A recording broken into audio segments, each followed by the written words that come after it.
वाला मिल गया, मोर पंख वाला मिल गया। श्याम प्यारे मुरली वाले हम तुम्हारे हो गए, श्याम प्यारे मुरली वाले हम तुम्हारे हो गए। मोर पंख वाला मिल गया, मोर पंख वाला मिल गया। मोर पंख वाला मिल गया, मोर पंख वाला मिल गया, मोर पंख वाला मिल गया, मोर पंख वाला मिल गया। बोली श्री वृंदावन बिहारी लाल।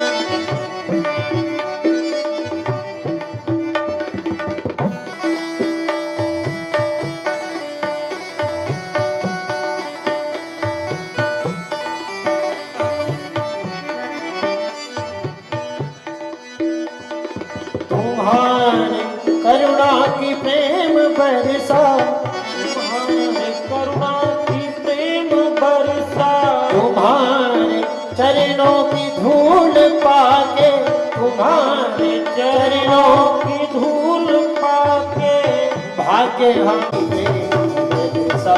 सभी पैर बरस रही है, तुम्हारी करुणा की प्रेम बरसा। सभी दिनों पर बरस रही है, सभी दिनों पर बरस रही है, सभी दिनों पर बरस रही है।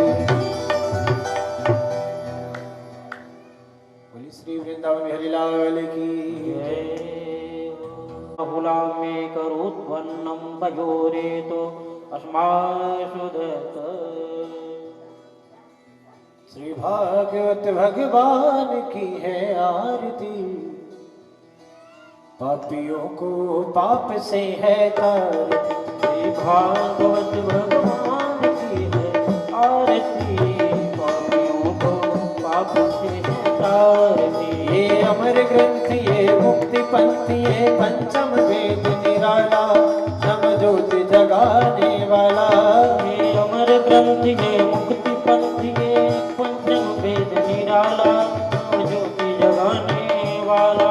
ये अमर ग्रंथ ये मुक्ति पंथ ये पंचम वेद निराला, नव ज्योति जगाने वाला।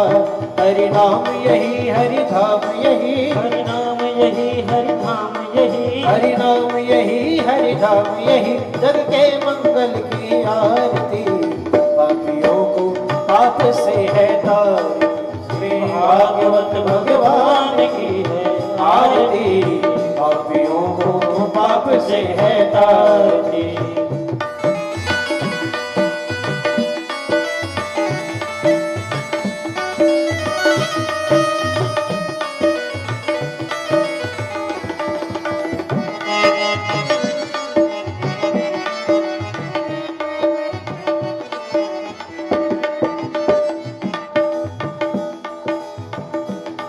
ये शांति गीत पावन पुनीत पापों को मिटाने वाला, हरि दर्श कराने वाला।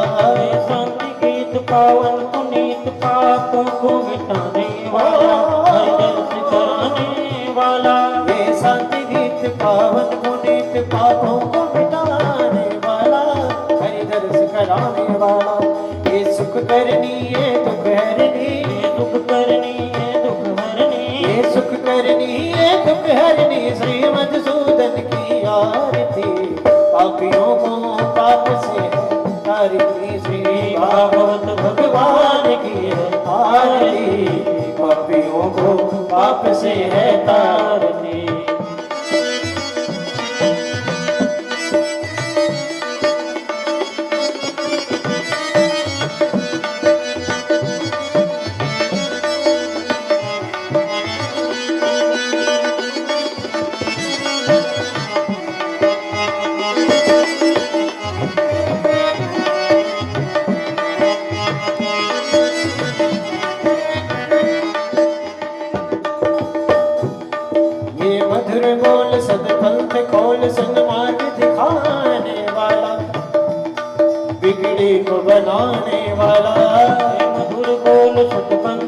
बोल सन्मार्ग दिखाने वाला, बिगड़ी को बनाने वाला। ये मधुर बोल सदपंथ खोल सन्मार्ग दिखाने वाला, बिगड़े को बनाने वाला। सिया राम यही घनश्याम यही, सिया राम यही घनश्याम यही, सिया राम यही घनश्याम यही, प्रभु के महिमा की आरती। पापियों को पाप से है तार, श्री भागवत भगवान की है आरती। पापियों को पाप से है तारी, कर्पूर गौरम करुणावतार, संसार सारम के त्रिहार, सदा वसंत विद्यारण्य। ओम भवानी सहितं नमः, त्वमेव माता पिता त्वमेव, त्वमेव बन्धो सखा त्वमेव, त्वमेव विद्या त्वमेव, त्वमेव सर्वं मम देवदेव। आराधिक्यं समर्पयामि पुराण पुरुषोत्तमाय नमः। शीतले त्वं जगन्माता, शीतले त्वं जगत्पिता, शीतले त्वं जगद्धात्री, शीतलायै नमो नमः। हस्तौ प्रक्षाल्य हरि ओं महायज्ञेन जग्नमय जन्तदेवास्तानि धर्माणि प्रथमान्यासन्न, ते हनाकं महिमानः सचन्ते यत्र पूर्वे साध्याः सन्ति देवा। नानासुगन्धिपुष्पाणि यथा कालोद्भवानि च, पुष्पाञ्जलिर्मया दत्तगृहाण परमेश्वर। मन्त्रसुगन्धपुष्पाञ्जलिं समर्पयामि। बोलो भागवत भगवान की जय। सप्ताह ज्ञान यज्ञ की जय। राधा मुकुंद भगवान की जय। श्री व्यास जी महाराज की जय। सद्गुरुदेव भगवान की जय। जय जय श्री राधे। सभी भक्त अपना अपना स्थान लेकर के सुखपूर्वक बैठे और आदरणीय श्री व्यास जी महाराज से प्रार्थना।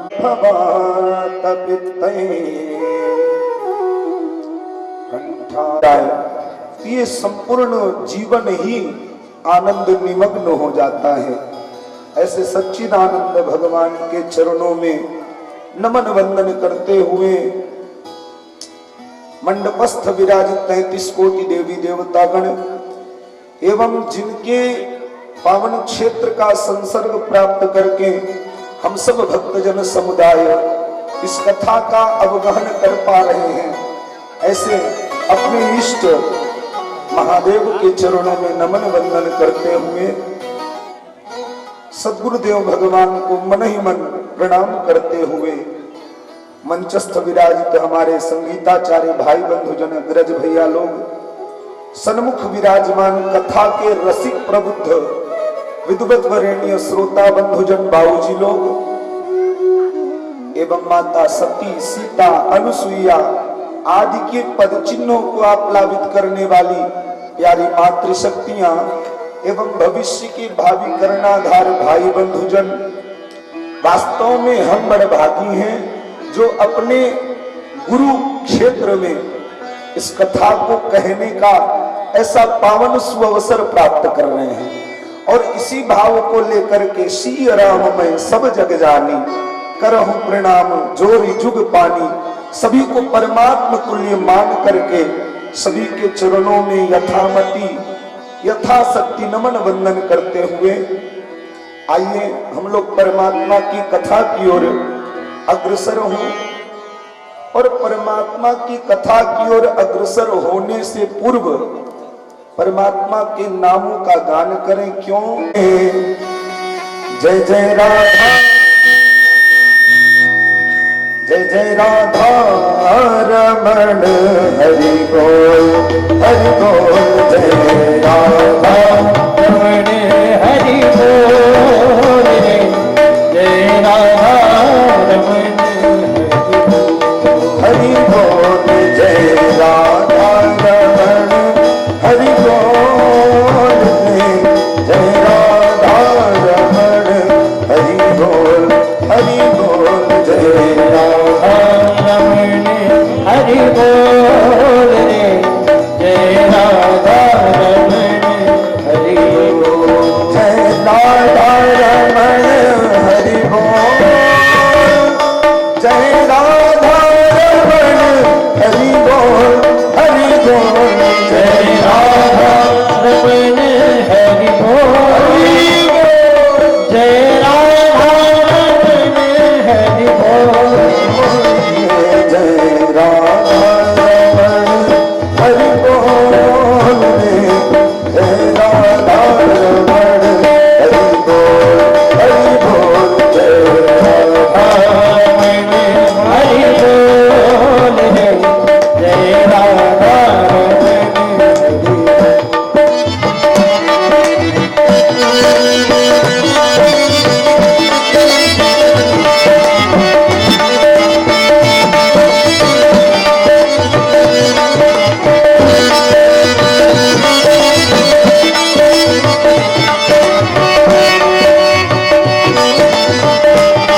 काल की फूल खिलौन रे जय राधा रमन हरि बोल हरि बोल जय राधा रमन हरि बोल जय राधा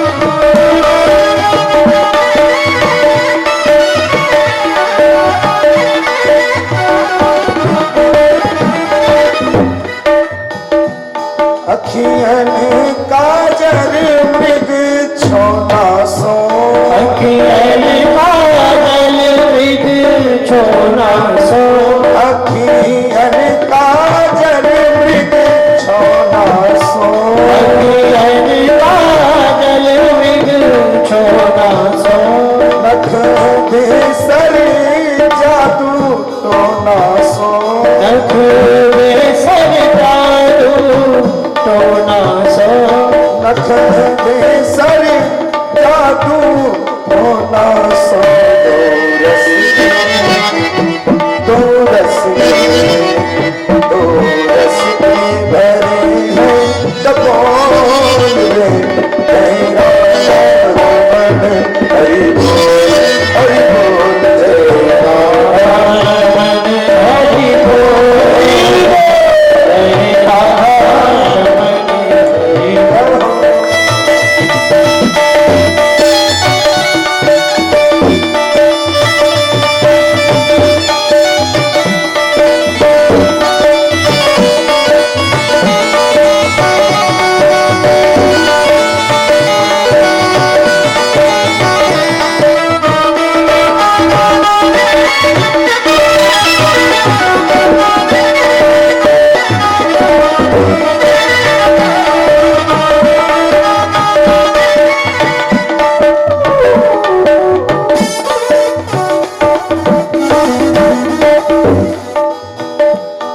अंगड़ाई ले मृदु मुस्कन में आई ने मृदु मुस्कन में अंगड़ाई ले मृदु मुस्कन में आई ने मृदु मुस्कन में गजरीली तिरछी चितवन में अजूरी तिरछी चितवन में गजरीली तिरछी चितवन में सुखदास सुखदास सुखदास बिकाए बिन मोल रे जय राधा रमन हरि बोल जय राधा हरि बोल जय राधा रमन हरि जय राधा रमन हरि बोल जय राधा रमन हरि बोल जय राधा रमन हरि बोल जय राधा रमन हरि बोल जय राधा हरि बोल जय राधा हरि बोल हरि बोल जय राधा रमन हरि बोल जय राधा रमन हरि बोल हरि बोल हरि हरि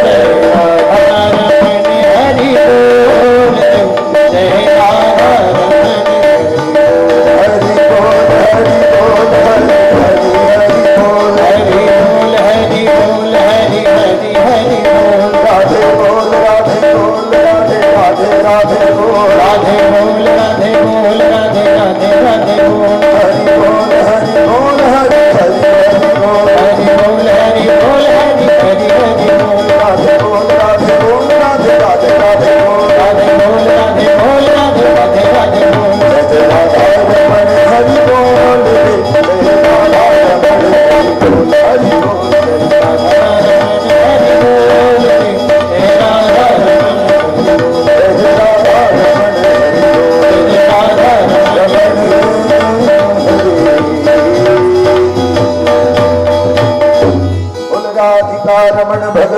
भगवान की जय हो। परम मंगलमय वेला। कल के सत्र में हम लोगों ने परमात्मा की बड़ी सुंदर कथाओं का श्रवण किया। कैसी कथाओं का? भगवान के महात्म्य की कथा का श्रवण किया। महात्म्य की कथा क्यों सुनाई जाती है? क्योंकि जाने बिनु न होए प्रतीति, और बिनु प्रतीति होए नहीं प्रीति। जब तक हम किसी व्यक्ति को, जब तक हम किसी विषय को जानेंगे नहीं, अच्छे से उसका ज्ञान करेंगे नहीं, तब तक हमें प्रीति होने वाली नहीं है। और बिना प्रेम के जगत में कुछ संभव भी नहीं है। इसलिए जानना आवश्यक है। इसलिए प्रथम में महात्म्य की चर्चा किया। और कल के सत्र में सनकादि मुनि देवर्षि नारद को परिलक्षित करके कथा सुना रहे हैं। देवर्षि नारद ने कहा, सनकादि एक बात बताएं।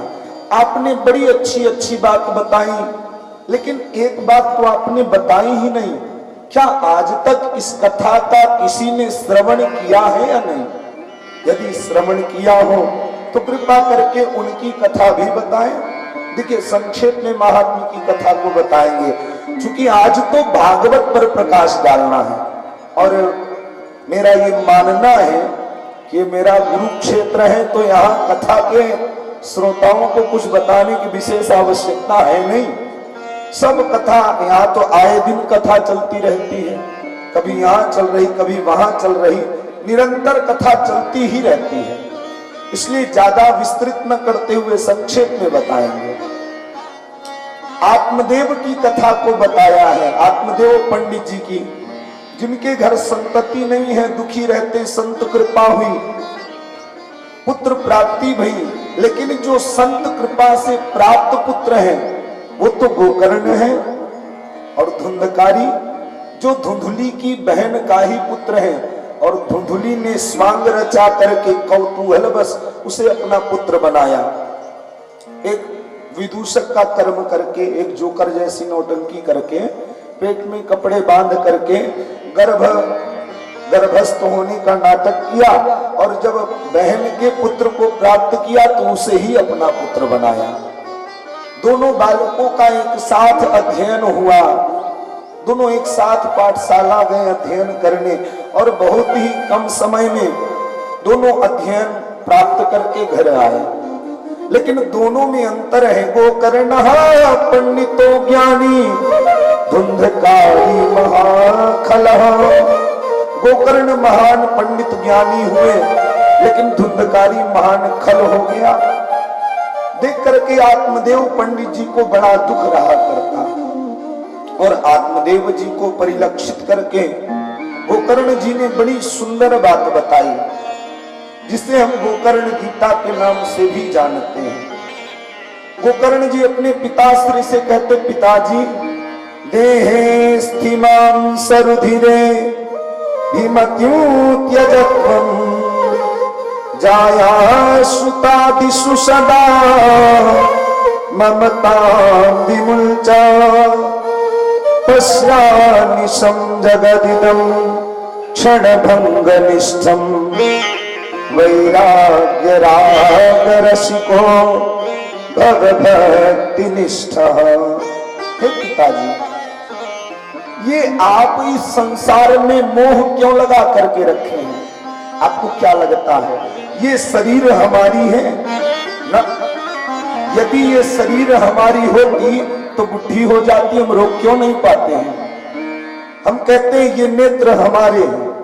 अगर ये नेत्र हमारे हैं तो समय आने पर इसमें चश्मे लग जाते हैं, हम क्या रोक पाते हैं क्या?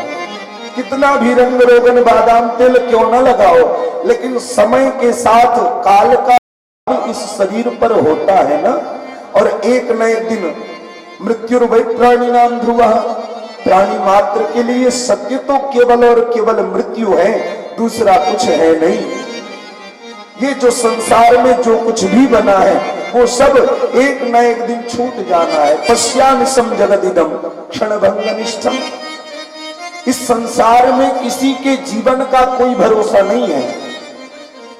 अद्य बात सतान्ते वा, हाँ विषय ये जरूर है कोई आज मरेगा, कोई कल मरेगा, कोई 100 वर्ष के बाद मरेगा, लेकिन मरना सबको है, ये सुनिश्चित है।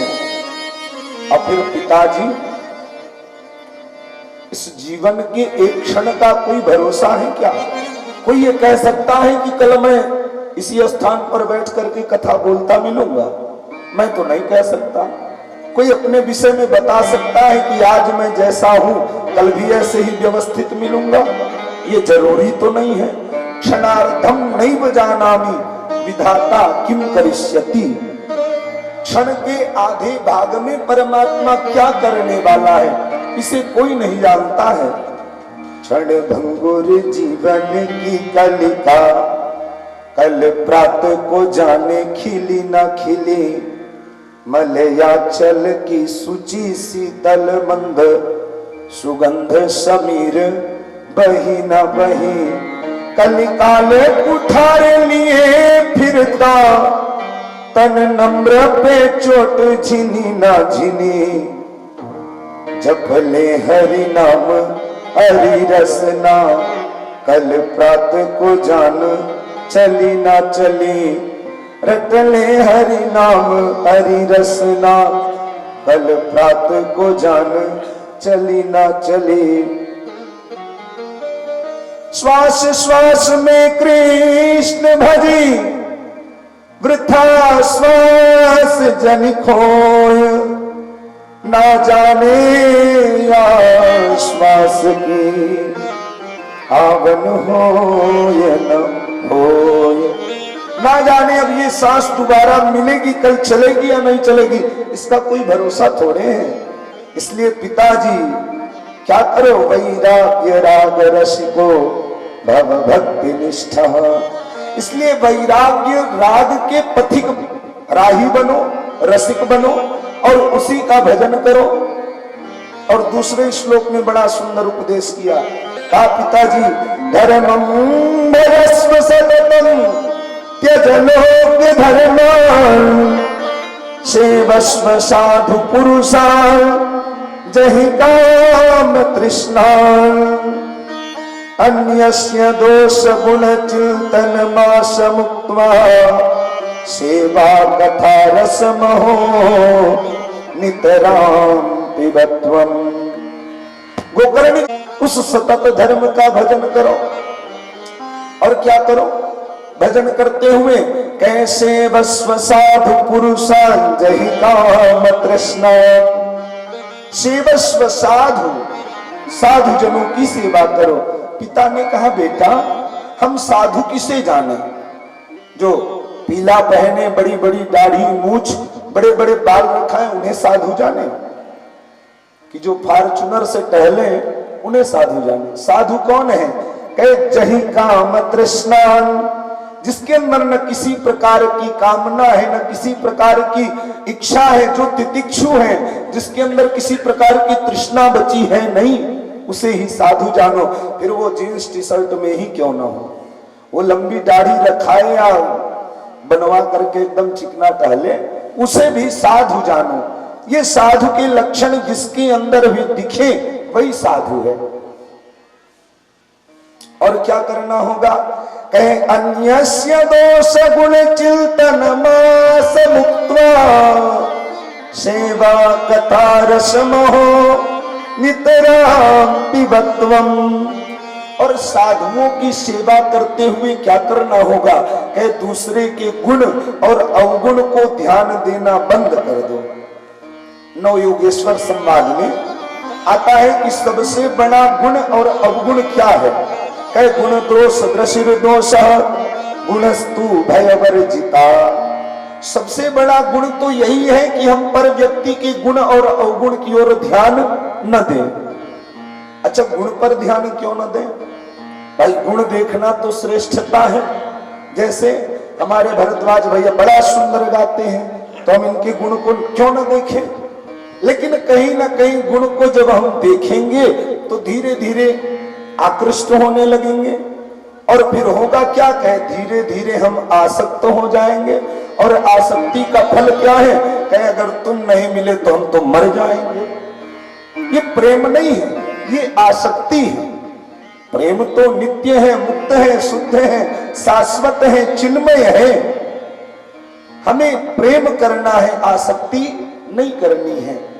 और यदि हम दोष देखते हैं तो क्या होगा? कहे ईश्वर अंश जीव अविनाशी, ईश्वर अंश जीव अविनाशी, ईश्वर अंश जीव अविनाशी, ईश्वर अंश जीव अविनाशी। चेतन अमल सहज सुख राशि, चैतन्य अमल जीव अविनाशी। यदि हम किसी के अवगुण को देखते, आत्मा उस अंशी का अंश आत्मा सब में विद्यमान है। और यदि हम उस अंश से द्वेष करते हैं तो क्या हम परमात्मा से द्वेष नहीं करते हैं? यदि हम उस जीव से द्वेष करते हैं तो ये मान लो कि हमने परमात्मा से भी द्वेष ही किया है। इसलिए अन्य के गुण और अवगुण को देखने का भाव परित्याग दो और क्या करो? ऐसा हुआ, उन्होंने वन में जाकर के भागवत जी के 10वें स्कंद का पाठ करते हुए भगवत प्राप्ति करी। इस कथा का मूल निचोड़ तो केवल इतना ही है। और ये जो धुंधकारी है ये तो संसर्ग करने लगा, लेकिन धन्य है गोकर्ण जी। गोकर्ण जी अपने उस भाई के भी धन्य है ये भागवत की कथा, जो प्रेतत्व से भी मुक्ति प्रदान करने वाली है। इस प्रकार से भागवत जी के महात्म्य का श्रवण कराया। आगे चल करके तनिक नियम के विषय में बताया। नियम में बताया कि वैसे तो परमात्मा की कथा को सुनने का कोई समय सुनिश्चित नहीं है। जब भी मन में श्रद्धा बन जाए, जब भी मन में कामना आ जाए, तभी परमात्मा की कथा को सुन लेना चाहिए। क्यों? क्योंकि लक्ष्मी पतेस्ते अंघ्रियुगम स्मरामि। जिस समय हम लक्ष्मीपति के अंघ्रियुगल चरणों का ध्यान करते हैं, उस समय होता क्या है? तदेव लग्नम सुदिनम तदेव तारा बलम चंद्र बलम तदेव। उस समय लग्न पवित्र हो जाता, दिन पवित्र हो जाता, सब मंगल ही मंगल हो जाता है जब हम परमात्मा के नामों का श्रवण करें। लेकिन जब हम गया जी करके आए तो तनिक देख करके विचार करके शुभ लग्न मुहूर्त में परमात्मा की कथा का श्रवण करना चाहिए। और वक्ता कैसा होना चाहिए? कहे विरक्तो वैष्णवो विप्रो वेद शास्त्र विशुद्धिकृत। जो विरक्त हो, वैष्णव हो। अब विरक्त का मतलब ये तो नहीं कि सन्यासी होना चाहिए, ना। जिसका किसी व्यक्ति में, किसी विषय वस्तु में राग न लगा हो, कि पता चल रहा है कि अब तो हम 10 लाख लेंगे तभी हम आपकी कथा का टेंडर लेंगे। हाँ? आप हमको रहने के लिए श्रेष्ठ होटल में व्यवस्था करो तभी हम कथा सुनाएंगे। जजमान से तनिक भूल हो जाए तो हम नाराज हो जाए, अरे हम तो ऐसी व्यवस्था में रहते ही नहीं। ऐसा नहीं होना चाहिए। वो विरक्त होना चाहिए। यजमान की व्यवस्था में व्यवस्थित होकर के परमात्मा की कथा का आनंदानुभूति प्रदान करने वाला होना चाहिए। और फिर कैसा होना चाहिए? कहे वैष्णवो, वो वैष्णव होना चाहिए। वो जरूरी नहीं है कि वो ऊर्ध्व पुंड लगाए तभी वैष्णव है। भागवत जी में तो कहते हैं वैष्णवा नाम यथा संभो। शिव भक्त श्रेष्ठ वैष्णव, शिव जी श्रेष्ठ वैष्णव कहे गए हैं, इसलिए उसे भी वैष्णव ही जानो। और वेद शास्त्र विशुद्धकृत, जिसने वेदों का, शास्त्रों का अध्ययन किया हो। और ध्यान देना, वो ब्राह्मण होना चाहिए। ब्राह्मणी का भी तनिक विचार करना चाहिए। ब्राह्मण कैसा है? जैसे गुरुदेव पधारे हैं, हमने सुंदर मेवे की खीर बनाई। अब गुरुदेव को परोसना है और कोई पात्र न मिला तो कोई खोपड़ी ही लेकर के आया, उसे खूब रगड़ रगड़ करके मांजा और मांज करके मेवे वाली खीर रखी और गुरुदेव के सामने पहुंचाया। अब क्या गुरुदेव उस खीर का भोग लगा सकते हैं? नहीं लगा सकते। इसलिए ध्यान देने योग्य बात यह है कि पात्र के अंदर पात्रता होनी चाहिए, तब तो खीर का भोग लगेगा। अब उस पात्र में पात्रता है नहीं, फिर भी हम भोग लगाने को उद्यत हैं, तो उसका कोई फल मिलने वाला नहीं है। और सुपात्रा दीयते दानम, सुपात्र को दान देने का फल क्या है? सुपात्र को दान देने का फल यह है कि हम निरंतर वृद्धि की ओर ही बढ़ते हैं, धनार्थी होते हैं, धन का आगमन होता है। और कुपात्रा दीयते दानम दरिद्री च यथा भवेत्, कुपात्र को दान देने से व्यक्ति दरिद्र होता है, दरिद्र होने के फलस्वरूप नरक की यातना भोगनी पड़ती है, और नरक की यातना भोगने के बाद जब इस संसार में आते हैं तो फिर दरिद्र के घर पैदा होते हैं। इसलिए दान देते समय ये ध्यान रखना चाहिए कि वो ब्राह्मण कैसा हो, योग्य है अथवा अयोग्य है, इस विषय को भी तनिक ध्यान देना चाहिए। और आगे जाकर के तो कहते हैं कि भोजन के नियम में भी यदि हो सके तो 7 दिन व्रत रह करके परमात्मा की कथा का श्रवण करो। यदि व्रत नहीं रहा जाता तो एक बार भोजन करके सुनो, और हम तो कहते हैं एक बार भी नहीं रहा जाता तो 10 बार भोजन करो। भोजनम तो वरम मन्ये न तो विघ्न करो, यदि 10 बार भोजन करो। हाँ, ध्यान ये रखना है कि विघ्न कथा में पैदा नहीं होना चाहिए। और भागवत का तो मूल उद्देश्य ही इतना है, तस्मात् केनाप्यपायेन मनः कृष्णे निवेशयेत्, ये मन किसी भी प्रकार से परमात्मा के चरणों में लग जाए। भागवत जी का तो केवल मूल उद्देश्य इतना ही है, दूसरा कोई उद्देश्य नहीं है। और कथा का अधिकारी कौन है? कहे गुरु दीक्षा विहीना नाम नाधिकारः कथा श्रवेत, जिसने अपने जीवन में गुरु दीक्षा नहीं लिया है, गुरुमुख नहीं है, वो कथा का अधिकारी भी नहीं है। इसलिए कथा श्रवण से पूर्व गुरु दीक्षा का बड़ा महत्व है। गुरु के मुख से परमात्मा के नामों का गान जरूर सुन लेना चाहिए, गुरु मंत्र जरूर लेना चाहिए। और मननात् त्रायतेति मंत्र, कोई बहुत नियम भी नहीं है। मंत्र तो वह है जिसे मनन किया जाए, चिंतन किया जाए, केवल इतना ही नियम है। और इस प्रकार से परमात्मा की अमृतमयी कथाओं का आस्वादन कर सकता है व्यक्ति। इस प्रकार से भागवत की महात्म्य की चर्चा करी, परंतु भागवत तो अब शुरू हुई। और भागवत के प्रथम श्लोक में बड़ी सुंदर दिव्य वंदना की श्री व्यास जी ने।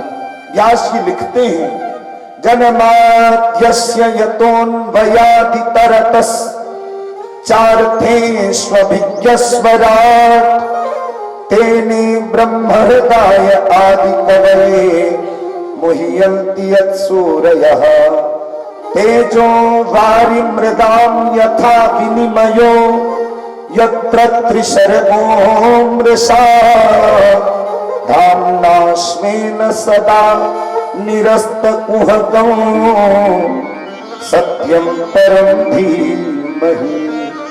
श्री व्यास जी कहते सत्यम परम धीमहि, मैं उस सत्य को प्रणाम करता हूं। कौन से सत्य को? कहे जन्माद्यस्य यतः, ये क्या है? ये ब्रह्म सूक्त का द्वितीय सूक्त है। ब्रह्म सूक्त 4 है और संपूर्ण जीवन ही इन सूक्तों पर आधारित है। पहला सूक्त क्या है?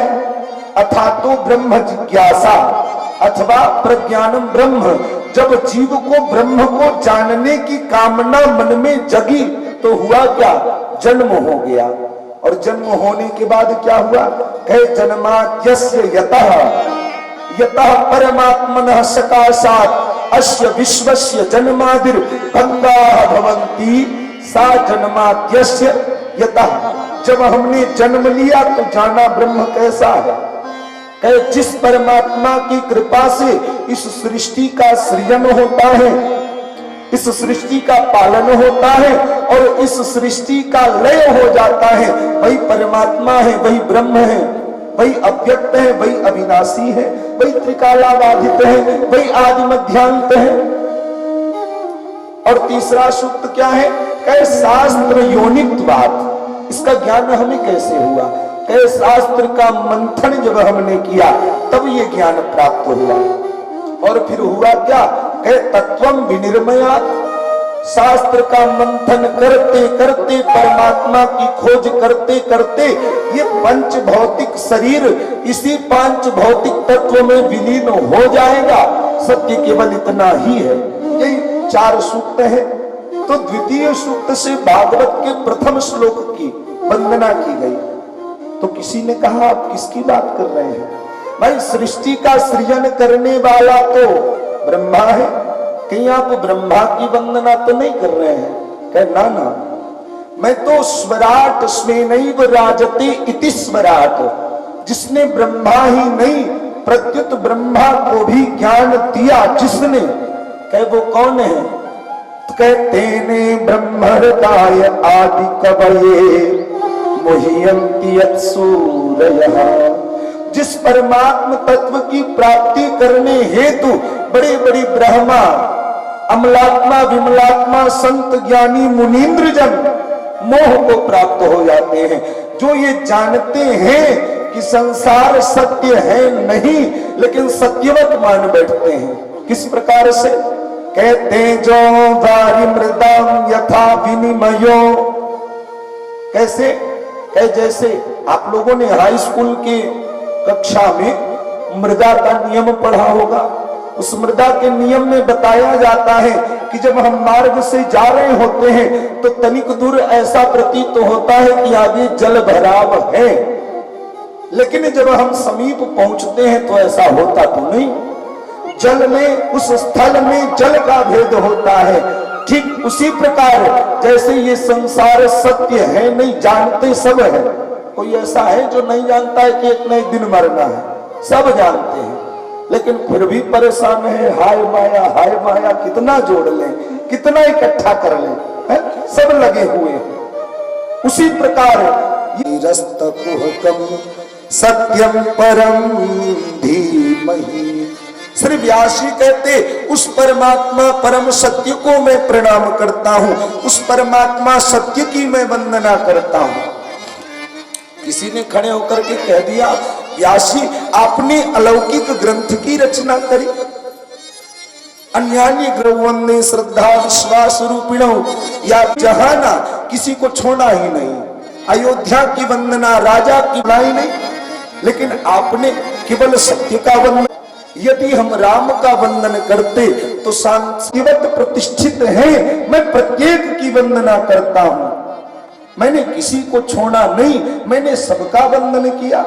और फिर मानस में तो तुलसी बाबा लिखते हैं धर्म न दूसर सत्य समाना, धर्म न दूसर सत्य समाना, धर्म न दूसर आगम निगम बखाना, आगम निगम पुराण बखाना, आगम निगम पुराण बखाना।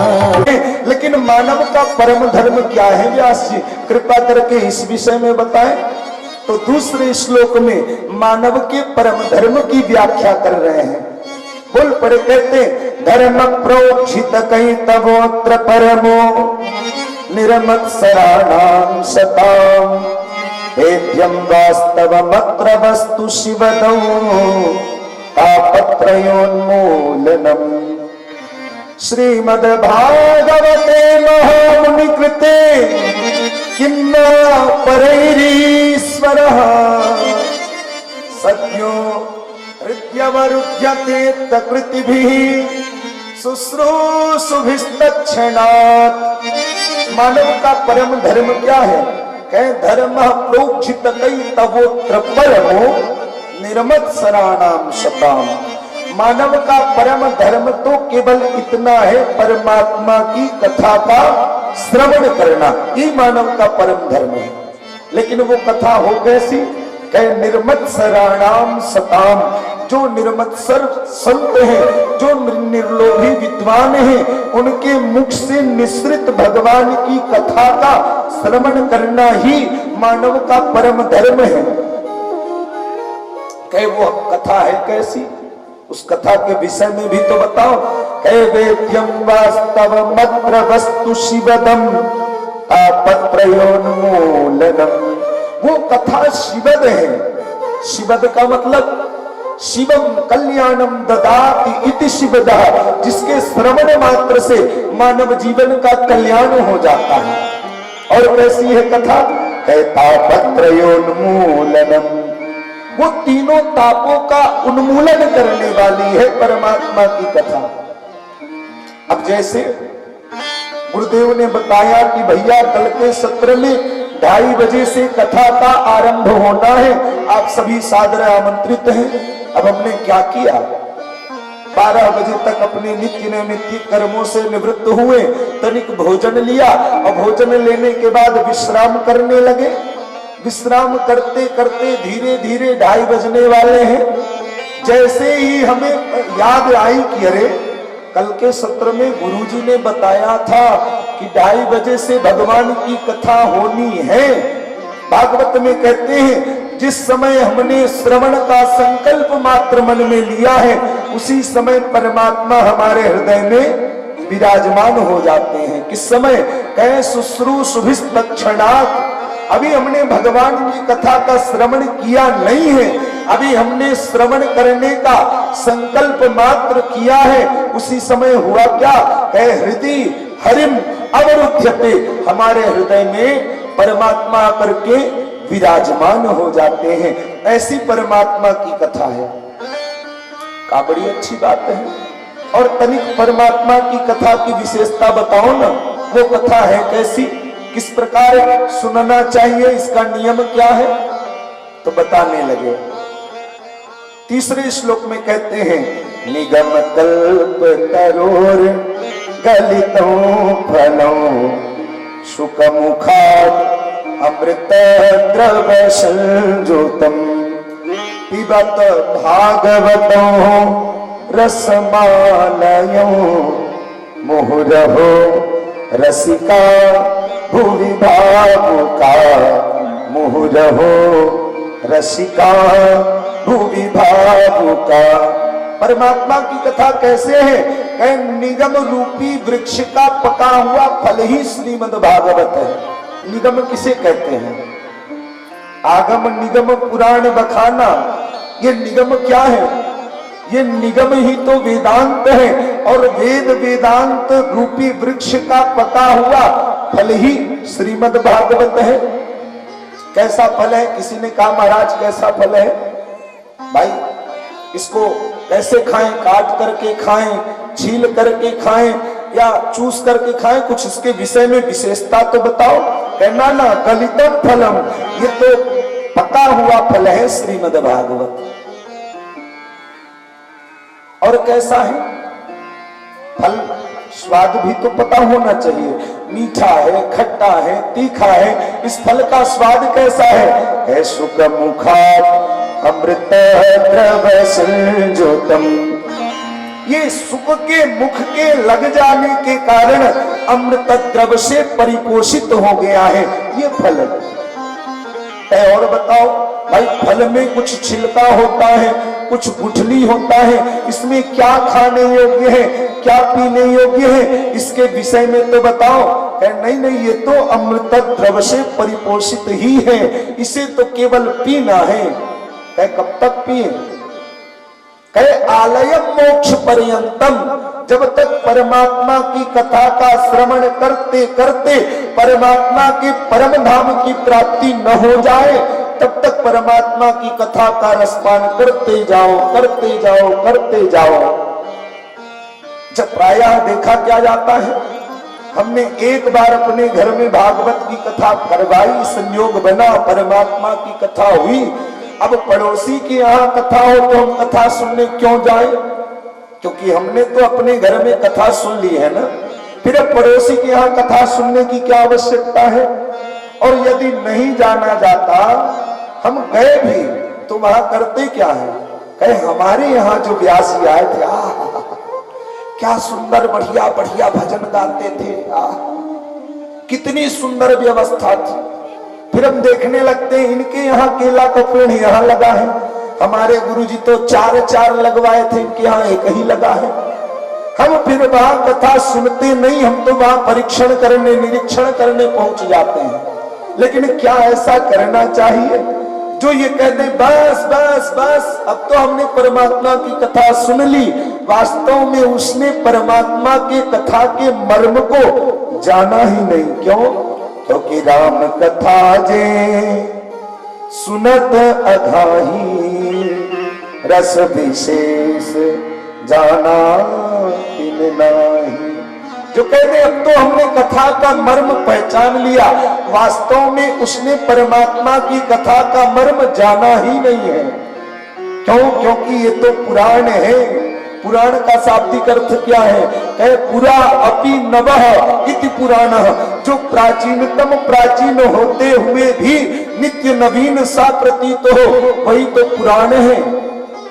हमारे गुरुदेव कहते हैं परमात्मा की अमृतमयी कथा, जिसे सुन करके जीव का कभी मन भरता ही नहीं।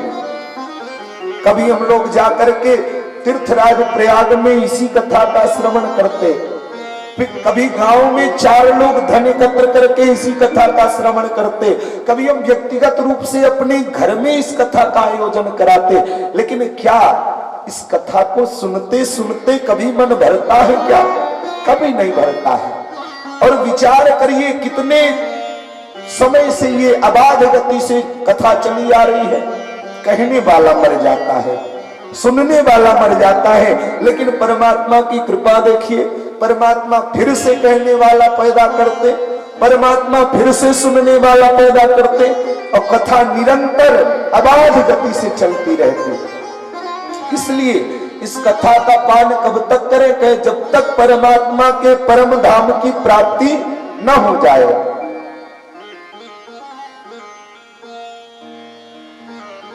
और पीना कैसे है? कहे मुँह रहो रसिका भूवि भावुका। मुँह रहो मतलब धीरे धीरे करके पीना है। हम चाहे कि एक ही कथा में इस कथा के मर्म को, तत्व को जान लें, तो ये जरूरी नहीं है। याद लीजिएगा, पुराणों की कथा महर्षियों ने, मनीषियों ने, तत्वज्ञ वेत्ताओं ने 1000 वर्ष तक निरंतर कथा का श्रवण किया, और मात्र 7 दिन में ही कथा का श्रवण कर सकते हैं। और फिर ये कथा है कैसी? इति पारमहंस्याम संहितायाम, ये पारमहंसीय कथा है, ये परमहंसों की कथा है। क्या हंस का स्वभाव क्या है? हंस का स्वभाव तो ये है कि जो दूध और पानी को अलग कर देता है, ये हंस का स्वभाव है। फिर कथा तो परमहंसों की है। क्या हम हंस है?